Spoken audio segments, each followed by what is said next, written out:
This has been a fantastic ride. It truly has. This ending was so Ryan Murphy. It really was. It was done in the vein of all the American Horror Story. I mean, it's an ending. It's an ending. It grabs you by the throat.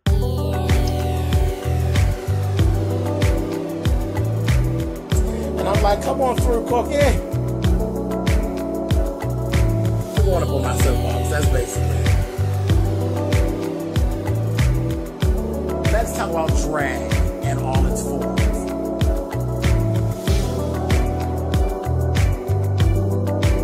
What,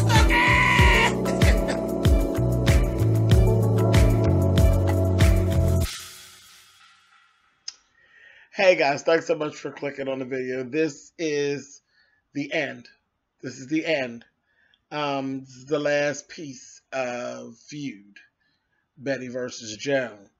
Well, around 1969, Joan's body literally was starting to fail her. It was breaking down. You know, it is what it is. Time is what it is. Mother Nature is who she is, and the bitch is not kind. She's not. We could see her. She was starting to have issues with her teeth. She was just spitting blood, like she's brushing her teeth and she's spitting out blood. And she explained later on, like she actually went to the dentist, and she explained to him that back early in her career, they wanted her to have her cheeks done, and there was a cheaper, quicker way to do it. And they basically removed 6 molars to make your cheeks sit up, look, you know, give you a more youthful look. And she did it, but now shit's starting to draw and deteriorate, and it just caused all kind of problems with her teeth. And he was telling her, you need to go ahead and get that done, get that taken care of, because it's not going to get better, it's going to get worse. And you need to go ahead and get a plate, you know, go ahead and get a denture plate. She told him, no dentures. No, she's still vain, honey, no dentures, I'm not doing that. And he told her, he said, you know, you're going to see that it's better to deal with your health than worrying about your looks at this stage of the game. She told him, I'll stop worrying about my looks when they dip me in formaldehyde. I said, oh, and she was serious, dead serious. A mess. So later on, an offer came through to do a B movie called Trog. It was truly B. I mean, truly a B movie. Horrible. And she said, you know what? She's going to do it. And the pay was very, very small. They didn't have money to accommodate her having Mamacita, because Mamacita came back. When the health store fell, Mamacita had come back. They didn't have money to accommodate her having Mamacita with her. So she was really dealing. It was a mess. It was really a mess. It was really, she had really downscaled herself just to be able to keep on working. It was interesting. Now, one good thing that did happen, Simon & Schuster actually offered her a lifestyle book deal. They wanted to have her basically have a ghostwriter and tell basically her beauty regimen and just like a walk through a day in her life. For a book. They thought it would be a great idea. Her PR people, they were like, oh yeah, girl, this is good because this could actually lead to a lifestyle brand. You know, if everything goes right, you can end up with Joan Crawford curtains and Joan Crawford couch covers. And, it could have turned into big business, which it didn't really didn't help. She had really struggled through the filming of the movie and all of that, and then they were actually doing the book signing. The book was literally not pulling its own. It was suffering. It was suffering. She did book signings and people were actually coming out, and she was getting very pissed off because you knew people were actually coming because of the movie Trog and not really because of the book, which most people don't give a shit. As long as the people come out, it means money. And the guy in the bookstore told her, he's like, don't worry about it, because seriously, nobody was buying your book before they started advertising for the movie. She knew the movie was so bad that she was pretty embarrassed of the movie. Another thing that I noticed during the movie, and she was actually doing it, well, during that book signing, she was just being rude. Like, she was starting to be rude to people, and, it was starting to show. And people were looking like, you old bitch, ain't nobody think about you. So it was, it was getting, everything was just going the total opposite of how it should have been going. But what I saw, there was one scene where security person on the set of Trog had told them, Joan comes here at night and she's spending her nights here on the set, kind of like in a daze, walking around, and she's staying there. Sometimes she sleeps over here. And for me, it said right away that that she was suffering from forms of dementia, because there's a piece of dementia that they call like twilight, something like that, and it's where the symptoms of the dementia don't actually start until a certain, like at dusk. It's really weird, like the body and how but the body will start, the dementia symptoms will start at like dusk. So people who are really on the set with her during the day, they don't really see that. And then he's there at night, so he's actually seeing, and she's in there, and she's just in a daze, walking around in her own little world and everything. That's dementia. And I said, she's something going on. She's sick, and nobody's noticing it. This is not good. And Mamacita's not there, so she wasn't really seeing it. So I was like, oh, this is getting sad. This is horrible. So then we go, let's see what's going on with Bette. Bette was dealing with the situation that here the critics hated Hush Hush Sweet Charlotte. They hated it. They absolutely hated it. And she was, pretty pissed about it. And the difference between her and Joan is that Joan wouldn't turn down any role. Joan was doing whatever anybody let her do. Bette had started doing the same thing, and she was getting more offers for things, but they were just fucked up things. She was doing like pilots that weren't going anywhere, and this, that thing, and the other thing. It was just really kind of bad. And then she had an issue where Bette had come, and she completely turned on her, and, Bette was drinking more. And, of course, her and Bette has different ways. They've always been different. They never really agreed on everything. So they're going back and forth, and she had actually spanked one of Bette's children when she was babysitting them, and Bette told her, it's not going to happen again. Don't worry about it. You'll never get to babysit again.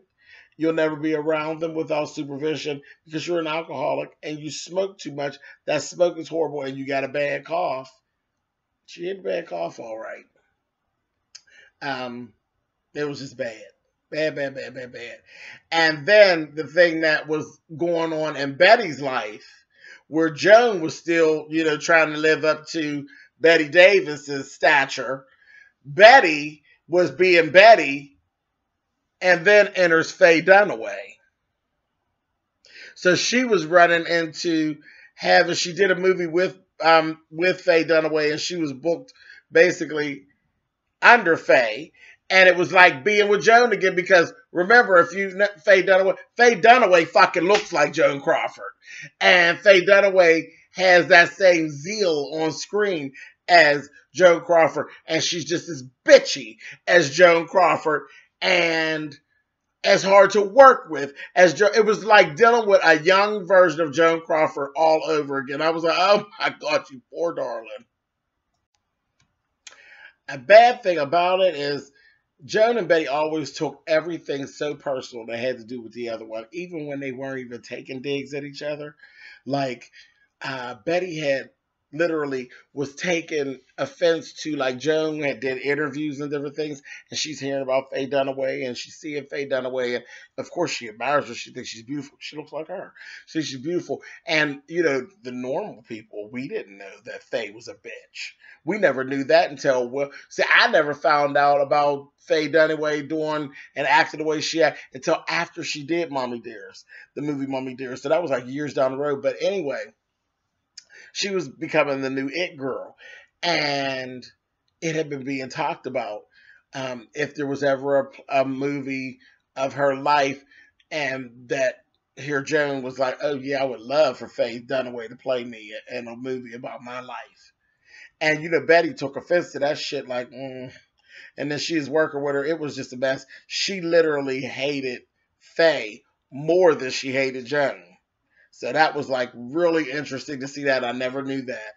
Um, and then you remember the guy that played the male role, the gay guy who was her best friend, basically like her son, like her gay son. He basically told her, you should call Joan. She actually has cancer. Remember I told you she was a little sick? There was some shit going on with Joan. I knew it was something. Yeah, but Joan ended up, she had cancer. She's battling cancer. And she went the holistic approach. She didn't want to take the medication and stuff, so it was kind of just eating away at her and everything. And she was telling her, he said, honest to goodness, she's the only person in the world that knows how you feel. And you know how she feels. You should give her a call. I don't know why you all that. He could see. He's like, child, give her a call. Or whatever. And she actually did pick up the phone and called her the one day. And when Joan answered the phone, she didn't say anything. She just listened and she just hung up. It was them two. They were a mess.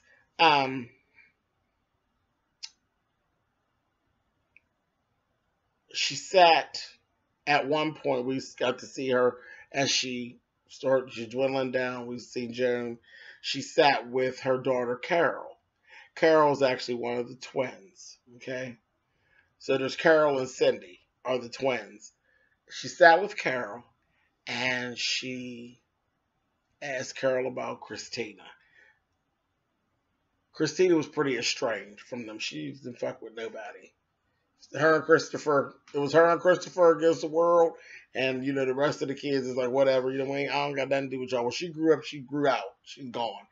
But there was talks about the book, the Mommy Dearest book that Christina was writing, and it was funny how Joan was literally sitting there.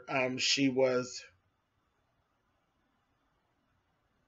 trying to explain Christina's childhood to Carol. And Carol was reassuring her, it doesn't matter what anybody writes about you or what anybody says about you. The only mommy I know is the mommy that you were to me. Now, I don't know what happened with you and Christina, but that wasn't my experience. So I can only judge by my experience. And that's what she said. Whenever I was raising Christina, I was very busy and I wasn't home. I didn't spend the time with Christina that I spent with you and that kind of thing. And that's probably why she's a little bitter. Bullshit, Joan. You literally abused the shit out of Christina. It was a good thing when you weren't home because you were a crazy bitch. But that's a whole nother story for another time. But anyway, Carol reassured her how much that she loved her. And Carol actually, that both twins loved her. And Carol actually has two children, a boy and a little girl. And I've actually seen that little boy interviewed as an adult, a complete adult. And he loved his grandmother. His experience was completely different. He loved her, and that made her, you see, that is something that truly made her happy when she said to them, they don't really understand about the fact that I adopted you, do they? And do they actually look at me as their real grandmother? And she told them, honey, they understand perfectly that I was adopted. They understand that I was chosen from a ton of other boys and girls, and you wanted me and my sister specifically, and we had one of the most blessed lives that you could have ever had. They understand that. And yes, they know you as their grandmother. They don't have any other grandmother. You are their grandmother. And you can see that just literally made her very, very happy. And I think at that point, she had found something in the world that actually made her happy, which was, it took her all them years, a mess.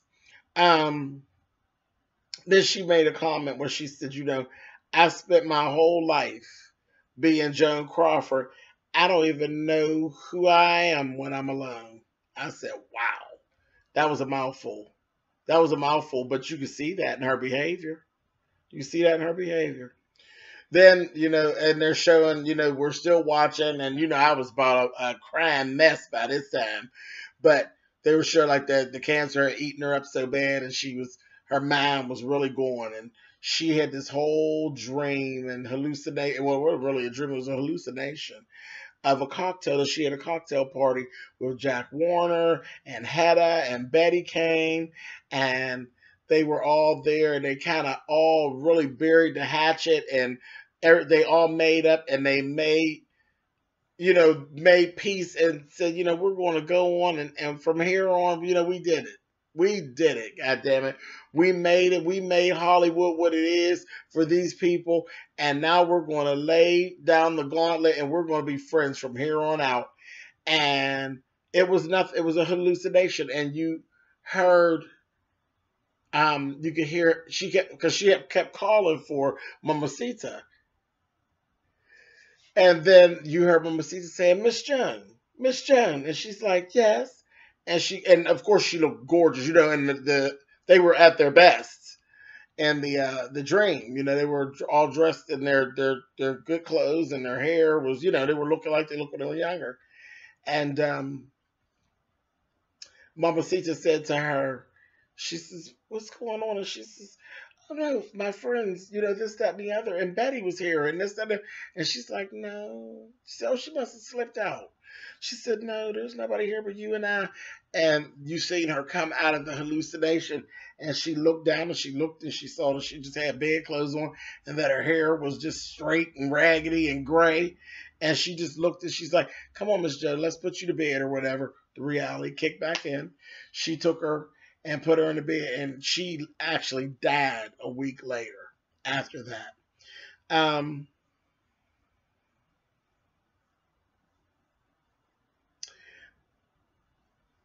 After she passed, there was a phone call that was made to Betty, and this is where that famous line comes from. They asked Betty, said, Joan Crawford died today. Do you have a statement? And I was waiting to see what Betty was saying. That Betty was a bitch to the end, honey. She said, my mother always said, never say anything bad about the dead. Joan Crawford's dead? Good. And hung up that motherfucking phone. I said, oh, you dirty bitch. She was a bitch to the end, you hear me? And then after that, we ended up seeing Betty. She had a decline. They didn't go even as deep into Betty's decline. But you remember Betty always talked about her mother. She would always talk about her mother. Well, at some point when she got older, somebody got these letters to her. And they were letters that her mother had written her, in her last days. And she read through those letters. And it was letters that her mother had written, I think, to someone else. I think to her sister.